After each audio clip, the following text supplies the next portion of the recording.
Bom dia, galerinha. Falar um pouco hoje sobre Exu da Meia-Noite. Pois é, vamos falar sobre Exu da Meia-Noite. Só pra gente entrar no texto e no contexto dessa história, Exu da Meia-Noite, todo mundo fala sobre ele ser de Portugal. Mas não é bem por aí, tá? Pra vocês entenderem.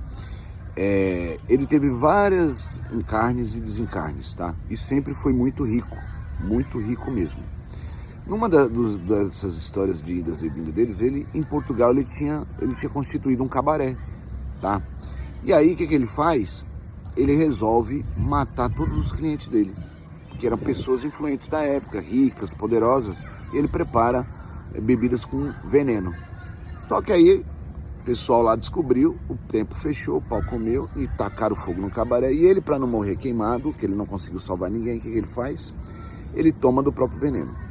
Mas para a gente entender, Exu da Meia-Noite, na verdade, ele era de Santos, litoral paulista, tá? Muito rico, todos os encarnes e desencarnes dele, ele foi muito rico, muito dinheiro, poderosíssimo, filho de barões.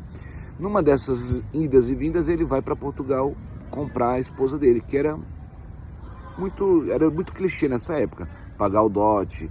E aí ele vai lá e a menina tinha 15 anos. Chegando lá, ele resolve todas as burocracias, parte financeira, e paga, né, o dote dela, tudo. Só que na primeira noite de relação deles, ela não sangra. E era de costume saber que a mulher era virgem quando se sangrava. E nem toda mulher sangra realmente, mas isso era na época lá. O que acontece? Ele se sentiu traído, se sentiu enganado, e ela foge dele, vai lá pro meio de uma tribo de índios, e aí ele manipula um plano para resgatar ela, mas o que ele faz? Ele mata todos os índios, mulheres, homens, crianças, toca fogo em tudo, tocou terror e morreu todo mundo. E ele volta com ela. Só que ela tinha engravidado dele e ela perdeu esse filho. Tempos não muito demorado, ela engravida de novo, perdeu o filho de novo. E isso o deixou muito incrédulo, desacreditado, sabe? E aí ele vai e conta pra ela, ó, fiz isso, matei a tribo toda pra te recuperar e tal. E aí, resumindo, ela vai embora, larga ele. Nisso ele entra numa autodepressão, começa a ficar lá sem estímulo de vida, ficava deitado na cama, sem comer, foi definhando, né? E aí na terceira badalada da meia-noite, ele falece. Nessa que ele falece, ele encontra os espíritos dos filhos dele, os dois filhos dele.